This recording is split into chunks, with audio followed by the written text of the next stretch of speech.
Hello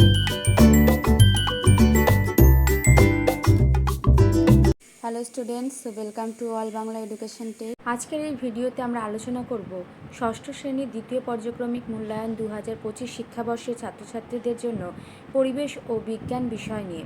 পরিবেশ ও বিজ্ঞান বিষয়ের তোমাদের দ্বিতীয় পর্যায়ক্রমিকের পরীক্ষার পূর্ণমান থাকবে 50, সময় থাকবে 1 ঘন্টা 30 মিনিট। নতুন হলিস্টিক প্যাটার্ন অনুযায়ী আজ আমরা আলোচনা করব কিছু প্রশ্ন। তার আগে দেখে নিই সিলেবাস। তোমাদের সিলেবাসে পড়তে হচ্ছে শিলা ও খনিজ পদার্থ, মাপযোগ ও পরিমাপ, বল ও শক্তির প্রাথমিক ধারণা, তরল ও গ্যাসীয় পদার্থের স্থিতি ও গতি, মানুষের শরীর। তোমাদের সিলেবাসে এই 5টি চ্যাপ্টার তোমাদেরকে দ্বিতীয় পর্যায়ক্রমিক মূল্যায়ন পরীক্ষার জন্য প্রস্তুত করতে হবে। চলো দেখে নিই কিছু গুরুত্বপূর্ণ প্রশ্ন। প্রথম প্রশ্ন থাকছে সঠিক উত্তরটি বেছে নিয়ে লেখো। এখানে 12টি প্রশ্ন, প্রত্যেকটি প্রশ্নের মান 1। প্রথম প্রশ্ন, বস্তুর দৈর্ঘ্য মাপার একক হলো গ্রাম, সেকেন্ড, মিটার। সঠিক উত্তর মিটার। নেক্সট কোশ্চেন, কোনটি জীবাশ্ম জ্বালানি নয়? কয়লা, পেট্রোলিয়াম, খড়। সঠিক উত্তর খড়। 3 নম্বর প্রশ্ন, হাততালি দেওয়ার সময় কোন শক্তি শব্দ শক্তিতে রূপান্তরিত হয়? যান্ত্রিক শক্তি, পারমাণবিক শক্তি, তাপ শক্তি। সঠিক উত্তর যান্ত্রিক শক্তি। লোহার প্রধান আকরিকটি হল হিমাটাইট, বক্সাইট, জিঙ্ক ব্লেড। সঠিক উত্তর হচ্ছে হিমাটাইট। দেখে নাও পরের প্রশ্ন, হৃৎপিণ্ডের প্রকোষ্ঠ সংখ্যা হলো 3টি, 2টি, 4টি। সঠিক উত্তর 4টি। বল ও সকেট সন্ধি দেখা যায় হাঁটুতে, কোমরে, মেরুদণ্ডে। সঠিক উত্তর কোমরে। পাললিক শিলা হলো ব্যাসল্ট, গ্রানাইট, চুনাপাথর। সঠিক উত্তর চুনাপাথর। ব্রোঞ্জ তৈরি হয় তামা ও টিন, তামা ও দস্তা, লোহা ও কার্বন মিশিয়ে। সঠিক উত্তর তামা ও টিন মিশিয়ে। চলো দেখে নিই পরের প্রশ্ন। 1 দাগের 9 নম্বর প্রশ্ন, প্রদত্ত কোনটি লব্ধ রাশি? ভর, বেগ না দৈর্ঘ্য? সঠিক উত্তর হচ্ছে বেগ। এসআইতে বলের একক কি? ডাইন, মিটার, নিউটন। সঠিক উত্তর নিউটন। পিউমিস হলো এক প্রকার আগ্নেয় শিলা, পাললিক শিলা, আকরিক। সঠিক উত্তর হচ্ছে আগ্নেয় শিলা। ভর মাপার যন্ত্রের নাম? সাধারণ তুলাযন্ত্র, স্প্রিং তুলাযন্ত্র, অক্সানোমিটার। সঠিক উত্তর সাধারণ তুলাযন্ত্র। চলে যাচ্ছি পরের প্রশ্নে, এক কথায় উত্তর দাও। তড়িৎ প্রবাহ মাত্রার একক কি? অ্যাম্পিয়ার। এসআইতে ঘাতের একক কি? Newton per second. রেল লাইনের ধারের পাথর কি জাতীয় শিলা? ব্যাসল্ট। একটি নবীকরণযোগ্য শক্তির উৎসের নাম হলো সৌরশক্তি, বায়ুশক্তি। পরের প্রশ্ন, ধমনী দিয়ে কী ধরনের রক্ত প্রবাহিত হয়? অক্সিজেনযুক্ত রক্ত প্রবাহিত হয়। চুনাপাথরের পরিবর্তিত রূপটি কি? মার্বেল। এলপিজি এর পুরো নাম কি? লিকুইফাইড পেট্রোলিয়াম গ্যাস বা তরলীকৃত পেট্রোলিয়াম গ্যাস। পরের প্রশ্ন, খনিজ তেলের প্রধান উপজাত দ্রব্য কি? Petrol, diesel, kerosene, jet fuel, bitumen, paraffin, মোম প্রভৃতি। দেখে নাও পরের প্রশ্নগুলি। 1 দাগের 9 প্রশ্ন, 1 পাউন্ড সমান সমান কত গ্রাম? 1 পাউন্ড সমান সমান 450.379 গ্রাম। উদ্ভিদের বৃদ্ধি পরিমাপ করা হয় কোন যন্ত্র দিয়ে? উদ্ভিদের বৃদ্ধি পরিমাপক যন্ত্রের নাম হচ্ছে ক্রেস্কোগ্রাফ। পরের প্রশ্ন দেখে নাও।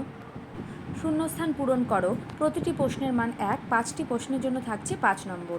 প্রথম প্রশ্ন, পেশির সঙ্গে অস্থিকে যুক্ত করে টেন্ডন। 1 কিলোপাস্কাল সমান সমান 1000 পাস্কাল। ঘর্ষণের ফলে বস্তুর গতি কমে যায় এবং তাপ উৎপন্ন হয়। ঘনত্ব ইকুয়াল টু বস্তুর ভর ভাগ বস্তুর আয়তন। চাপ মাল্টিপ্লাই ক্ষেত্রফল ইকুয়াল টু বল। পরের প্রশ্ন, নিচের প্রশ্নগুলির 2-3টি বাক্যে উত্তর দাও। প্রতিটি প্রশ্নের মান 2, 10টি প্রশ্নের জন্য থাকছে 20 নম্বর। প্রথম প্রশ্ন, গতিশীল বস্তু কাকে বলে? যদি কোনো বস্তুর অবস্থান সময়ের সাথে সাথে অন্য কোনো বস্তুর সাপেক্ষে পরিবর্তিত হয় তবে সেই বস্তুকে গতিশীল বস্তু বলা হয়। পরের প্রশ্ন, রক্তের কাজ লেখো। রক্তের প্রধান 4টি কাজ হলো শরীরের সব অংশে অক্সিজেন ও পুষ্টি সরবরাহ করা, দ্বিতীয় কার্বন ডাইঅক্সাইড ও অন্যান্য বর্জ্য পদার্থ পরিবহন করা, তৃতীয় শরীরের তাপমাত্রা নিয়ন্ত্রণ করা এবং চতুর্থ রোগ প্রতিরোধে সাহায্য করা। দাগের 3 নম্বর প্রশ্ন, লিন্ডম্যানের 10% সূত্রটি লেখো। লিন্ডম্যানের 10% সূত্র বা 10%-এর নিয়ম হলো বাস্তুতন্ত্রের খাদ্য শৃঙ্খলে প্রতিটি স্তরে শক্তির 10% পরবর্তী স্তরে স্থানান্তরিত হয়। চতুর্থ প্রশ্ন, বার্নৌলির নীতিটি লেখো। বার্নৌলির নীতি হলো তরলের গতি বাড়ালে চাপ কমে যাওয়ার একটি নীতি। সহজ কথায়, যদি কোনো তরল দ্রুত গতিতে প্রবাহিত হয় তাহলে তার চাপ কমে যায়, আর যদি ধীরে প্রবাহিত হয় তাহলে চাপ বাড়ে। দেখে নাও 4 দাগের 5 নম্বর প্রশ্ন, খাদ্য শৃঙ্খল কাকে বলে? খাদ্য শৃঙ্খল হলো বাস্তুতন্ত্রের বিভিন্ন জীবগোষ্ঠীর মধ্যে খাদ্য ও শক্তি স্থানান্তরের একটি ধারাবাহিক প্রক্রিয়া। 4 দাগের 6 নম্বর প্রশ্ন, জাহাজ জলে ভাসে কেন? জাহাজ বা নৌকায় জলে ভাসে কারণ এর গড় ঘনত্ব জলের চেয়ে কম। একটি জাহাজের কাঠামোতে প্রচুর পরিমাণে বায়ু বা গ্যাস থাকে যা এর সামগ্রিক ওজন কমিয়ে দেয় এবং এটি জলের উপরে ভাসতে সাহায্য করে। 4 দাগের 7 নম্বর প্রশ্ন, নদীর বাঁধের তলদেশ চওড়া করা হয় কেন? নদীর বাঁধের তলদেশ চওড়া হয় মূলত তরল পদার্থের চাপ সহ্য করার জন্য। বাঁধের গোড়ায় জলের চাপ বেশি হওয়ার কারণে বাঁধের দেওয়ালটিকে চওড়া করে চাপ সহ্য করার ক্ষমতা বাড়ানো হয়। দেখে নাও পরের প্রশ্ন, শক্তি সংকট কী?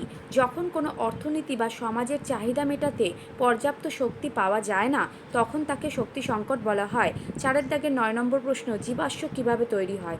মৃত জীব বা তাদের অংশ দ্রুত মাটি বা পলিতে চাপা পড়লে তারা ক্ষয় থেকে রক্ষা পায়। এই পরিবেশে তারা ধীরে ধীরে জীবাশ্মে রূপান্তরিত হতে শুরু করে। 4 দাগের 10 নম্বর প্রশ্ন, পেশির সমস্যাগুলি লেখো। পেশি শক্ত হওয়া এটি একটি এমন অবস্থা যেখানে পেশি স্বাভাবিকের চেয়ে বেশি শক্ত বা সংকুচিত থাকে, ফলে নাড়াচাড়া করতে বা কাজ করতে অসুবিধা হয়। দেখে নাও পরের প্রশ্ন, স্তম্ভ মেলাও। ক স্তম্ভের সঙ্গে খ স্তম্ভের মিল। এখানে প্রতিটি প্রশ্নের মান 1 থাকছে এবং 3 নম্বর থাকছে এই পুরো স্তম্ভ মেলাওয়ের জন্য। দৈর্ঘ্যের সাথে মিলছে আলোকবর্ষ, ভরের সাথে কিলোগ্রাম, সময়ের সাথে সেকেন্ড। পরের প্রশ্ন, নিচের প্রশ্নগুলির উত্তর দাও। এখানে প্রত্যেকটি প্রশ্নের মান 4। আমি এখানে উত্তরগুলো করে দিইনি, তোমরা বই থেকে বা সহায়িকা বা ছাত্রবন্ধু থেকে প্রশ্নের উত্তরগুলি করে নিতে পারো। এই প্রশ্নগুলি কিন্তু সাজেস্টিভ কোশ্চেন এবং বট কোশ্চেনের জন্য 2025 দ্বিতীয় পর্যায়ক্রমিক মূল্যায়নের জন্য ভেরি ভেরি ইম্পর্টেন্ট। প্রথম প্রশ্ন, মানব হৃৎপিণ্ডের কার্যপ্রণালী বর্ণনা করো। দ্বিতীয় প্রশ্ন, কয়লা ও প্রাকৃতিক গ্যাসের ব্যবহার লেখো। ফুসফুসের সমস্যার লক্ষণগুলি লেখো। শিরা ও ধমনীর মধ্যে পার্থক্য লেখো। প্রাথমিক রাশি ও লব্ধ রাশি কাকে বলে উদাহরণ দাও। অনবীকরণযোগ্য শক্তি ও নবীকরণযোগ্য শক্তি কাকে বলে উদাহরণ দাও। এই ছিল তোমাদের সম্পূর্ণ ভিডিওটিতে আমি দ্বিতীয় পর্যায়ক্রমিক মূল্যায়নের জন্য গুরুত্বপূর্ণ কিছু প্রশ্ন উত্তর তোমাদের জন্য সাজেস্ট করলাম। এই প্রশ্নগুলো তোমরা রেডি করো, পরীক্ষায় উপকৃত হবে। এই ছিল তোমাদের সম্পূর্ণ ভিডিওটি সম্পূর্ণ দেখার জন্য সকলকে অনেক অনেক ধন্যবাদ। চ্যানেলে নতুন হয়ে থাকলে অবশ্যই চ্যানেলটিকে সাবস্ক্রাইব করে পাশে থেকো। ইতিমধ্যেই আমি তোমাদের জন্য ইতিহাস এবং বাংলার বেশ কিছু সাজেস্টিভ প্রশ্ন কিন্তু অলরেডি আপলোড করে দিয়েছি, তোমরা দেখে নিও। ভিডিওটি ভালো লেগে থাকলে লাইক করো, কমেন্ট করো এবং বন্ধুদের মধ্যে শেয়ার করে দিও। ধন্যবাদ।